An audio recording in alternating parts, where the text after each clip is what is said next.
This week on the podcast, you get to meet Audrey Kwan. She helps agency owners stop drowning in client work and build a service-based business that can scale. Audrey's focus is on creating strategic systems for your business, helping you implement them, and guiding your steps into the leadership role you've been craving. Want someone who knows agencies inside and out to help you scale to 7 figures? Audrey is your gal. Audrey, thanks so much for being here today. Thank you for having me on your podcast. I am super excited to be here to talk about abundance and podcasting. If you could just start out by telling us your own personal definition of abundance. I love the word abundance because it means so many different things to people. One person's definition of abundance could be very different from another. I would say that my definition of abundance is not necessarily about dollars, although I own a business, and of course I know in a business making money is important. And it's not necessarily about even having a ton of free time to do whatever I want. That's great to have in my business, i.e. I have the weekends, I have the amount of time I need in my business to do the things that are outside of my business. But true abundance to me is defined by having an impact and doing meaningful work. I want to have a positive impact on as many lives as I can in a way that honors the amount of free time that I want in my business, as well as meets the revenue that I want to generate so that I can take care of my family. I love that. And sometimes I get different takes on it, and I wonder if it depends upon where a person is in their life journey, which life stage they're at, because some people are more time with my kids, or more time to do what I want, or more time to work.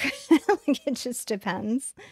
But for the most part, I see this common trend of we all want to feel relevant in some way. And that could be to our audience, it could be to our families, it could be to a social impact level of feeling like we're making a difference in people's lives. So share with us how your business is around helping agencies scale well. So talk to me about the impact that you're able to make and kind of how you chose this as a profession. I feel like I was raised in agencies. And so it's really natural for me to own a consulting company that helps agencies leverage systems and processes and leadership so that the owner can really get back more time. It makes sense because when I say I'm raised in agencies, I think if you haven't been in an agency, then you might not understand how an agency is structured. And so when I first entered the work world, which is right after college, I entered an agency as an assistant, and then I became a coordinator, then I became a manager, then I became a director. So I was really raised in an agency environment. And so that's how I really came to choose my niche, because that's what I knew is working in agencies. But how I got to owning my own business is a absolute different story. I had worked in agencies for a really long time, and then I had gone what's called client side. So client side is working for the clients that hire the agencies. And the agencies that I was working for at that time were serving Fortune 100s and Fortune 500s. And so I went client side, so to the client. And I really thought that, hey, that was going to be my life. I was going to go work for the clients, build their marketing teams, and climb this corporate ladder. And guess what? It didn't work out that way. I had awakening moments. I think I call it now an awakening moment. Back then, I would have considered it more of being hit by a bus. But so 12 years into my career, I got a call from my mom, and she's like, "Hey, I'm not feeling really well. I need to come back from this this trip that she was on." And I said, "Okay." And she had said that physically she wasn't feeling well. And when she came back, the very next day, she went to see a doctor and went to the hospital. And she checked into the hospital, and she never checked out. She was diagnosed with pancreatic cancer and passed away in 3 weeks. And that was my wake up moment. And I say that because I wished a lot of things for her. Like, she was this busy person. And to be frank, she was not always very present. She had her brain on other things. It could have been work, it could have been multiple other things. She thought about work like, just all the time, and she never took vacations. And then when she passed, I thought to myself, what do I wish more for her? Like, I wish she lived more of her life. I wish that she had the right systems, the right leadership in place that taught her how to better manage her personal life versus her work life. Really, I just wanted her to have more freedom in her life to enjoy it before she passed. And so she was really the inspiration for starting my business. The niche in itself was because I was raised in agencies. Like, it's a field that I know. And my mom was really the inspiration for wanting to build a business that is really about helping agency owners build their business in a way more sustainable way that gives them more freedom and allows them to have more time with their family. That's how this business got started.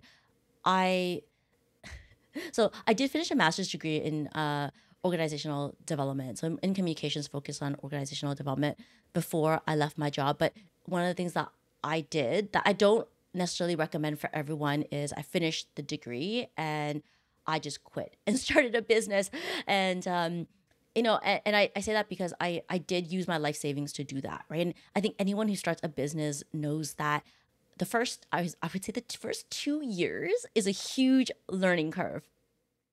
It's one of the biggest learning curves you'll have, because I think there's the excitement of starting the business. There's the excitement of making a change and a difference in the world. Those are great. And those are, they get you to the end of the day. But what we don't know, and I think as a person starting a business, I knew that it was going to be hard. I just didn't know what those difficulties look like.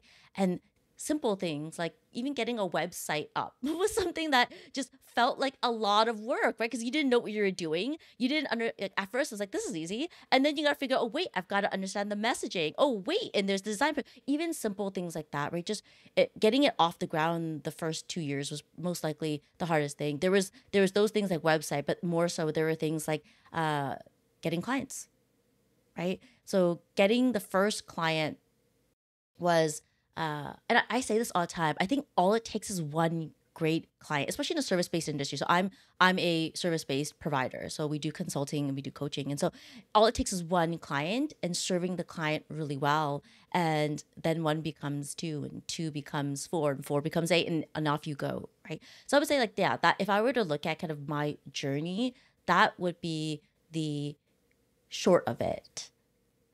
Thank you for telling us about your mom. And I'm so, so sorry. And I could definitely see how that would be just this life-changing, very fast window of time that completely changed your perspective. Before that happened, did you see yourself almost like accidentally following in her steps, where you would just be busy, busy, busy, like absent-minded, never take vacations? And then that really not only changed your perspective of what you wished for her, but then you're like, oh, I have to change what I'm doing. And then that's why you opened your business. I think the scary part, like the awakening moment, was looking at the life that I was creating for myself and seeing how much of it wasn't what I wanted for myself, and how much of it was me following an example of how I thought it should be. To be fair, yes, the example of how it should be, or I thought it should look like, did look a lot like how my mom was currently at that time living her life, right? And not to say that she was a bad mom. No, she did the best that she could. But the reality is I was following an example. And I think when she passed, and she passed so fast, the first thought that I had was, what happened? Like, what just happened, and why? I think it's natural for us to ask why. And the why was connected to, I think, her health, right? The health that she really gave up when she was just so focused on her career, so focused on work.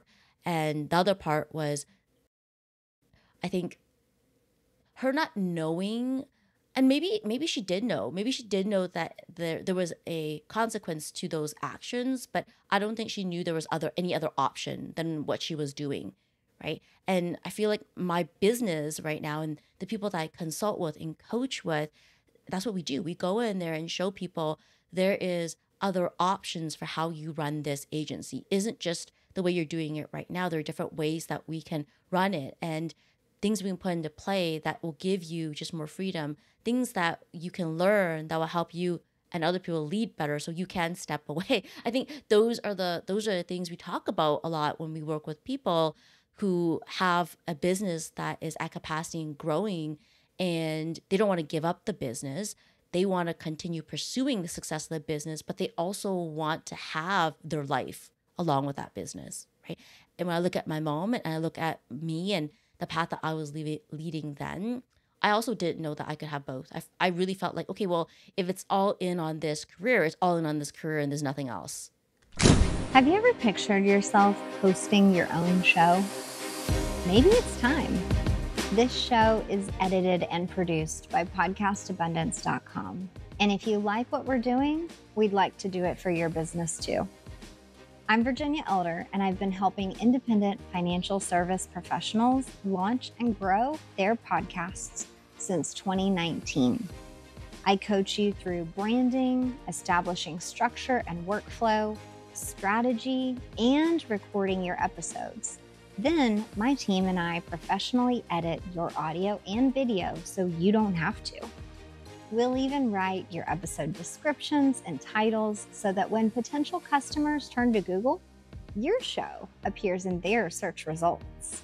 Elevate your brand's visibility, become more approachable, and attract potential clients, all with your own podcast.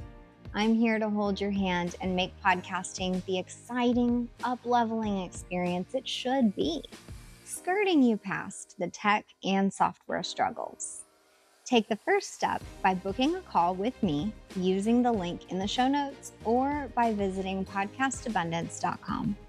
Now, on to the rest of the show. Whether it's accidental or not, I think the concept out there that's talked about all the time is like kind of a joke. Like people play it off like, oh, well, you'll work 40 hours a week for somebody else, but you'll quit and start your own business and then you'll work 150 hours a week for yourself. Ha ha ha. And then paired with that is this narrative of the first few years are so hard. That's where you put in the most of your hours. You're DIYing everything because you don't have the capital to fund outsourcing, like you said earlier, somebody to build your website for you so that you're not doing it. And there's different hurdles that you have to tackle within those first couple years. So there is a lot of language out there that almost makes it acceptable for newer business owners to just work themselves to the ground during their quote unquote startup phase. And that startup phase is not defined. It could be a year, it could be 5 years. And you can look up and say, like, why am I still working so hard? Why has this not figured itself out? Why do I not have a big enough team yet? Why am I still afraid to hire? Or like whatever the question is. But I think it's so easy to kind of get lost in that language, believe in that language, and then live through it. And then get used to just kind of the head down grind to where you do look up in 5 years or however long, right? Past the time you should to realize, why am I still doing this? Well, for one, I noticed on your site, there are a few of my friends' beautiful faces in your testimonials. So that was really exciting for me to see. And your whole site talks about your MightyPod model, which is an amazing coaching program. Would you like to tell us a little bit about that and like maybe why you created that program? The MightyPod agency, or we also call it the MightyPod model, is a structure that we help agency owners build in their business. Our ideal client is a small but mighty agency, which is also the name of my podcast. So a small but mighty agency is defined by Let me just put it this way. So when we think of small business, I think out in the corporate world, a small business is like 50 people and under, right? So the small but mighty agency is not the 50 people when I say small business. Really, a small but mighty agency is about 20 people. That's a small but mighty agency. And typically when people come to me, they sometimes want to build agencies that are even smaller than that. And it could be a 5 people agency that they want to build, right? The goal is with the MightyPod model is we help you build the agency that is lean enough to get you to the revenue that you want. So this is not about building an agency that is bloated with a lot of people. It's about understanding what's the revenue that you want to hit in your business and what's the leanest team that we can create to help you get there, right? And the MightyPod model is about number one, identifying the niche with which your agency can serve. And I'm like a broken record when you talk about niches, because I think if you want to grow a small business, you have to have a niche, especially if you want to grow a small business that is sustainable and doesn't have you working 100 hours a week, right? Because when you build a niche business, you save yourself a lot of time on many things. And the MightyPod model is about building a niche agency business that saves you time, because when you build a niche business, the second pillar is productized services. So productized services is taking what you do, i.e. the processes that you take to implement the work, i.e. for client delivery, and creating a product around it. That just means the processes that you can use repeat over and over again to implement the work. So productizing your services, right? The third pillar is, obviously, after we have the productization, after we understand the processes, it's building your team and looking at the right people to bring in. The agency model is very different than other models. For example, I think there are a lot of people out there who say, okay, well, if you hire a OBM or an online business manager, it should solve all your problems, right? And I will tell you that in the agency model, that's not the case. And I have people come to me who are like, I tried having 3 VAs. I tried having, an OBM, and it didn't work. And it didn't work because in the agency model, yeah, there are a few things have to be put into place. That is your productized service. That is your processes and systems that fit an agency model, and then the right structure to help you run the work, right? So that's the third pillar. And the last pillar that we look at is always marketing. So when we talk about marketing, any business needs this fourth pillar to thrive. And so we look at, what does marketing for an agency look like? And marketing for an agency looks very different than marketing for other business models, right? Some other business models require the person to be a content creator to run that model, but in an agency model, it actually looks very different. Right? So those are 4 pillars. That's what the MightyPod model or the MightyPod agency is about. The niche, the productized service, and then the team, which is the pod that we build out. And then it's about marketing.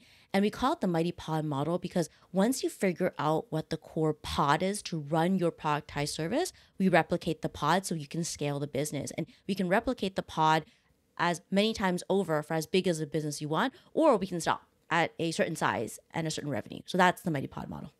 I love that. And I think it's so easy for someone to start a service-based business, do it all themselves, and then start to figure out oh, I need a graphic designer. I need so-and-so, whatever that role is, to help because I am working too much. And you start to assign these roles to people, and you're growing because that does allow you to have some more capacity, but you're still the bottleneck as the owner and as the person who has their hands in everything. So what I was really attracted to was kind of your idea of those individual pods. Kind of maybe you assign clients to those pods and you can duplicate them, like you said, and you're no longer the bottleneck of your agency. The other thing I wanted to ask you about is that for a long time, I had basically an aversion to calling my business an agency. I had heard so many complaints about, I don't want to hire an agency. I worked with an agency and they didn't do what I wanted, whatever, all this bad rap type of stuff about agencies. And so for a long time, I just stayed completely away from that word. So tell me what you know from being raised in agencies all of this time and working with agency owners.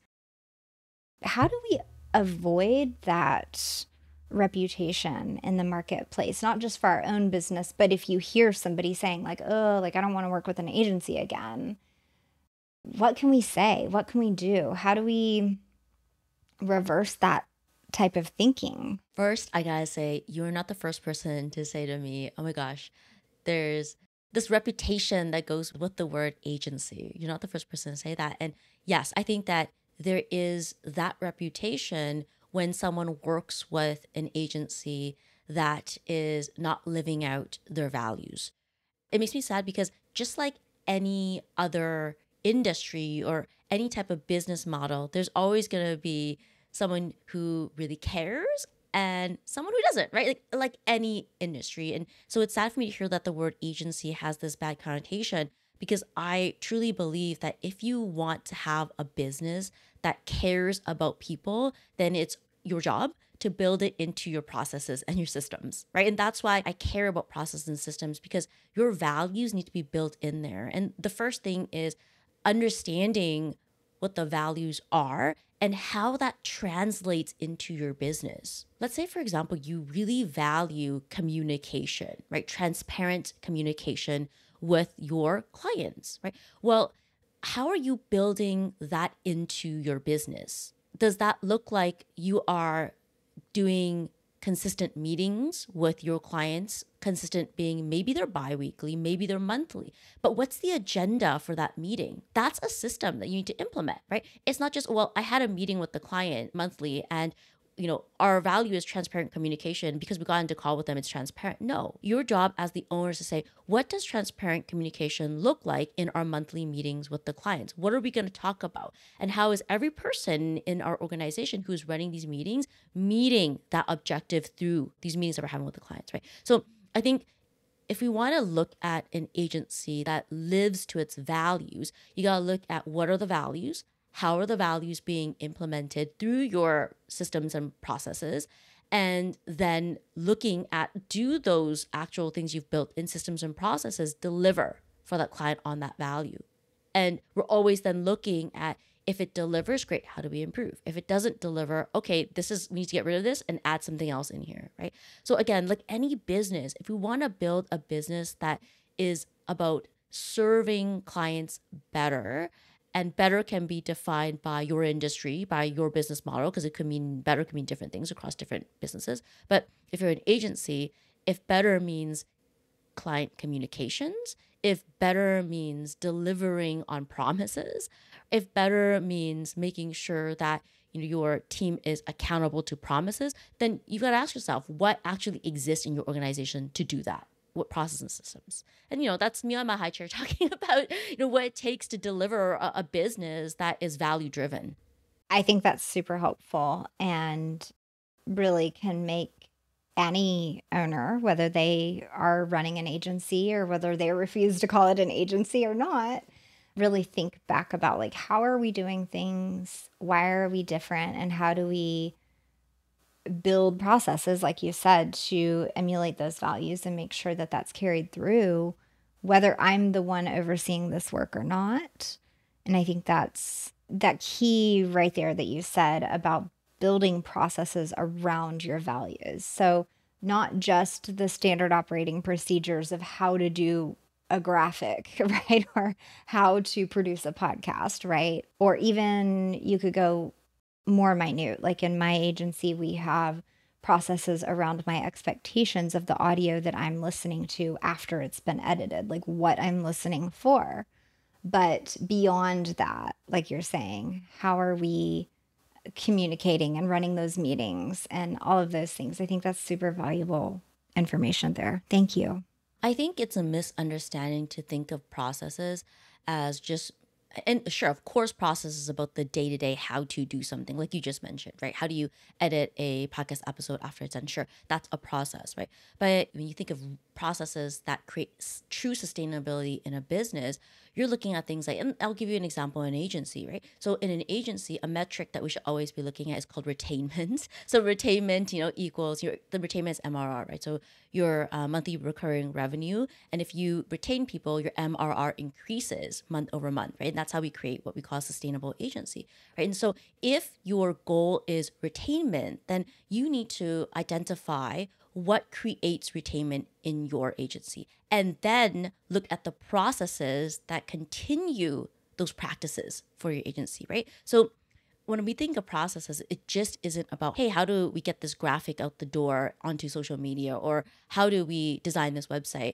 True process and systems actually look at the goals that you're trying to achieve in the business that relate to sustainability, like retainment, identifying what creates that, and creating good processes around it that your people can run, so that, when you take off on vacation, your business doesn't fall apart, right? Because that's what real sustainability is about. Absolutely. And I think more often than not, if I talk to a business owner that's within their first, let's say, 5 years of ownership, that is what they're trying to figure out. Like, how can I take more vacations or a vacation? How can I schedule in the time to actually be with my kids on spring break, or something about that kind of leave of work without the panic of, is the business okay? So aside from processes, creating your pods correctly under your guidance, of course, are there any other key tips that you would want to share with business owners about being able to build in that time off? Yes, I show this to my clients. You can have the best processes and the best systems in your business, but a business doesn't run without this one thing. You could have, again, best processes, best systems, but a business doesn't run with this one thing, and it's called leadership. Leaders, i.e. people, run processes and run systems, right? And sure, we can talk about what AI can do in the future and all those good things, but the reality is you still need people in your business these days to run a servicing business that has to meet with clients, connect with clients, talk to clients, right? And so I would say that one of the key skills, I think, especially like you mentioned in the first 5 years of your business and wanting to step out and, take your vacations, take the 1 month off, go on spring break, all those things, it requires business owners to level up their leadership skills. That's one thing that I think we don't talk about enough when it comes to building a business where you are not the bottleneck and where you can have time off. Absolutely. Well, and I know you have a free resource for download. I totally snagged it as soon as I saw it. It's your free MightyPod model cheat sheet. So that gives us like the quick kind of rundown of, some ideas of maybe what we should be implementing in our business.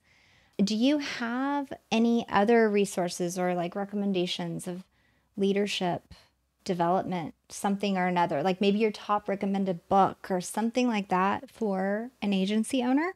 Right now, with the leadership support that we provide, it's actually inside the MightyPod model. So typically when we look at niching, productization, and structuring the business, we then go into marketing, and all of that looks at how are you leading the business at this moment in time, right? So I think the best way to connect with me about leadership is to download the MightyPod Model Agency cheat sheet that we have. I can give you the link for the show notes, but really if you just go to like audreyjoykwan.com/cheat sheet, you will be able to find that download. Thank you so much. And then let's hop over and talk about your podcast. It is called Small But Mighty Agency. I love it. It's very bingeable. It's very interesting and fun. And I feel like it's like a no fluff, like instruction set of information for agency owners. So I really appreciate that. What made you start a podcast for your business? And let's think more about that abundance mindset on, you're already a business owner, you're trying to have abundance in your life in whatever definition that means to you, and then you're going to start a podcast. So how did you decide to do that and still make it to where it creating a podcast didn't take over your life? The first time I heard a podcast, I thought to myself, like, wow, this is great. I can plug something in my ear, go for a walk, and get all this information, right? While I'm multitasking. I thought, this is wonderful. And the first thing I ever did was download a whole bunch of podcasts and listen to people who were sharing their stories and sharing their advice. And I love podcasts. I think that's the first thing that is required. I think you have to love podcast in order to have a podcast. So I would say, that's part of the decision-making process. The number one that was most important to me was I really did enjoy the actual channel in itself and how I could multitask and get information and learn. When I started to look at my business, and again, my definition of abundance is to have more impact and do more meaningful work. And I felt that the podcast was a place for me to do that. If I were to look at my goals, which is to have more impact, do more meaningful work, the podcast would allow me to reach more people. There are so many different avenues that you could use to reach people. You have to look at what you like to do. So I do not like to dance on Instagram Reels. So that's not my thing, right? I don't like to dance on Instagram Reels. And I don't see myself being any sort of a YouTuber, at least not in the near future. And so I just looked at all the marketing channels that are available. And I think one of the things that you and I talked about, Virginia, is that when we make decisions to launch something in the business, like a marketing channel, such as a podcast, it has to connect back to our work, right? So as entrepreneurs, we think about the time we spend on things, and we think about obviously what the output is, i.e. the results of that are, and is it worth it, right? And so the podcast was one of those avenues where I thought, well, I don't like doing Instagram Reels, and that's really not who I am. I don't see myself on YouTube, right? I do like LinkedIn, and I am on LinkedIn, but I feel like it was hard for me to get my voice out on LinkedIn in a way that allowed me to speak for 12 minutes long. And my episodes are largely, when they're solos, 12 minutes long. When they're interviews, they're 30 minutes. And so that was the second criteria for making that decision. Is just, this was the right marketing channel for me because it fit who I wanted to be in the world. The third decision factor, I really wanted, and I think this year the podcast has changed a bit into being a lot more solo episodes. In the beginning, it was a lot more interviews, and I really wanted a channel where I could get to know people, chat with people, meet people. And the podcast was a great way to do that, right? It was a great opportunity for me to say to someone, hey, you've got something really interesting that I want to learn more about, but I'm not asking you to share it just with me. Let's go share it to the world and get you some visibility out there. And people were more than willing to say yes to that. And it satisfied my curiosity about them. It helped other people learn from them. And again, it met this criteria of mine, which is have more impact, do more meaningful work, right? And what more meaningful things can you do than to interview people, talk about their experiences, share their experiences, and have other people learn from it. Right. So I think those were the three big criteria that it met for me to launch my podcast. And I love what you said about understanding that, yeah, there's work in a podcast, right? That when you decide to put out a podcast, you understand that it's a commitment that you made. And I wasn't blind to that either. I knew that when I was going to put together this podcast, that there would be a commitment that I would make. And I think I wouldn't call it a challenge, but one of the things that across the 3 years that I've had this podcast, that I've realized that having a podcast is really about making a reoccurring commitment every week or every other week to, showing up for it, right? And I think that's one decision factor that I kind of knew I was making, but didn't know I was making. And I just wanted to, put that out there, for anyone who's thinking about doing a podcast. Consistency is key, and that's what you're signing up for, right? Consistency in this marketing channel. Thank you, because if you kind of back into that a little bit, consistency is what you would want. If you, said, okay, we're going to take up XYZ marketing endeavor. It could be ads, it could be billboards, it could be anything, right? And consistency in that would be what you would want. So why would it be any different if you're taking on a podcast or a YouTube channel or social media, like however you're choosing to do your marketing for your business? I think more often than not, people get tangled up in this concept of, oh, I'm going to launch a podcast and I'm going to have thousands of listeners and that will attract, I don't know, thousands of people into my business and I'll have all these clients and I'll be a millionaire, right? Like it doesn't work that way.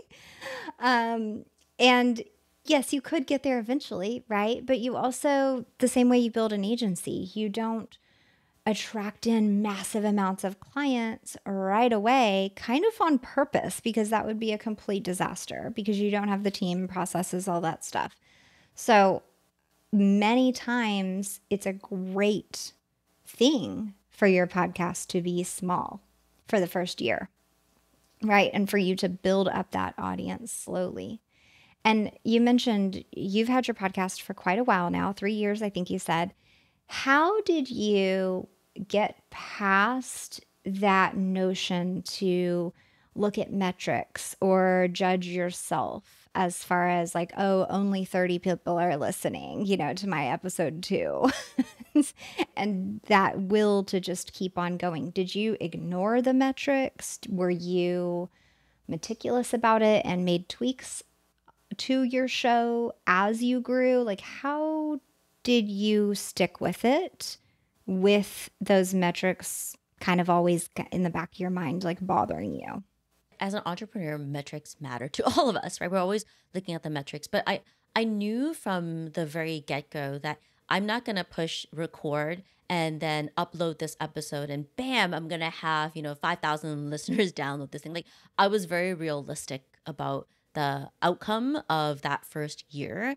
And I think being realistic about it, and when I say realistic, it didn't mean that, okay, I didn't have a goal for it. I knew off the bat for that first year that the win was going to be interviewing people and having the podcast as an opportunity to meet more interesting people, right? And every time I met someone that was interesting, I was like, okay, this is a win. But here's the thing that I've shared with others too who have started podcasts.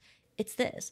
In that first year, of the people that I've interviewed, more people who came and interviewed on the podcast became clients, more than I thought would. So isn't that interesting, right? So for me, when I interviewed someone, I never, first of all, there's no bait and switch here. It wasn't like I was going to interview them and sell them on being a client. I got to say that. That's not the goal here. It's not a bait and switch, right? But really, when I interview people, I really got to know them. And I think that sometimes we have to look at our own strengths and understand what those strengths are. And I will say this, like my episodes are, like you mentioned, very fact-driven, very to the point. And part of that is because I actually am a very private person. So I actually don't like to tell the world about my relationship with my husband or, my family or any of that, right? And so that's why my podcast, when it's solo episodes, is very fact-driven and gets to the point and gives a lot of like, here's what you got to do, right? But what I'm really good at when I get into conversations with people is really listening to what they have to say, pulling out key things, and also helping them while we're doing the interview, right? So I'm not prone against sharing my thoughts or advice on something in a interview on a podcast.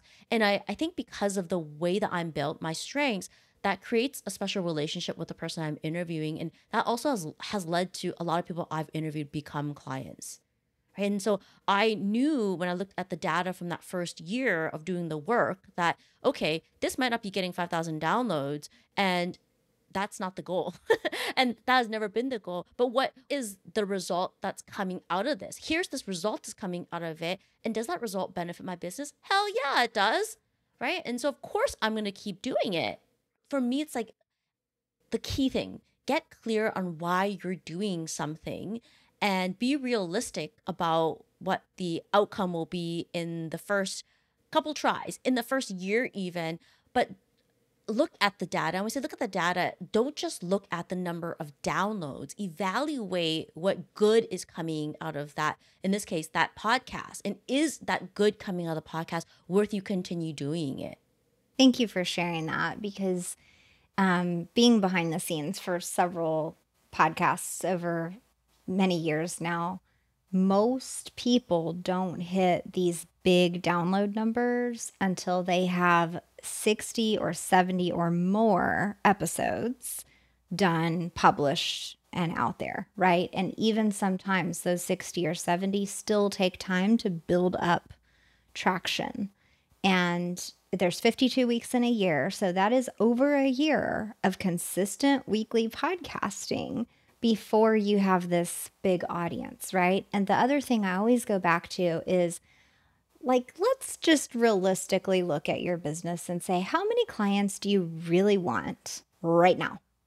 If that number is like 10, 20, 50, you don't need 10,000 people listening to your podcast. You need like 100 or two that are really in love with you. And that's all you need. And you can build out your business, whether it's a product-based business, service business, agency, whatever type. And so, yes, getting super clear, choosing the metrics that you're going to look at and why they matter, and then being really clear about how this podcast is driving business and how many clients do you actually need or want out of your show. So let's stay on that for just a sec. We're going to wrap this up here in a minute, but tell me how having a podcast as your marketing arm for your business has contributed to your idea of abundance. And, I'm thinking it's bringing in clients, it's bringing in money, it's creating some lifestyle for you, but could you expand on that for us? Like we just talked about, it brings in client, but in a way that was very unexpected in the beginning. And I think now I haven't been doing as many interviews on the podcast, though I will be returning to doing more interviews in this latter half of the year. But I will say that in the beginning, it was getting clients by having more conversations with people. But as the podcast has, we're in our 100th plus episode now, I have people that come to me and say, hey, I've listened to binge listen to 6 of your episodes before I connected with you, right? And I think I see the podcast as a nurture vehicle in my business. Sure, right? I may still interview people and they still over time become clients. But the other benefit of having a podcast that is 100 plus episodes is that people can come in, listen to one episode, hop around, right, the episodes, and then come back and say, oh my gosh, I got a feel for you.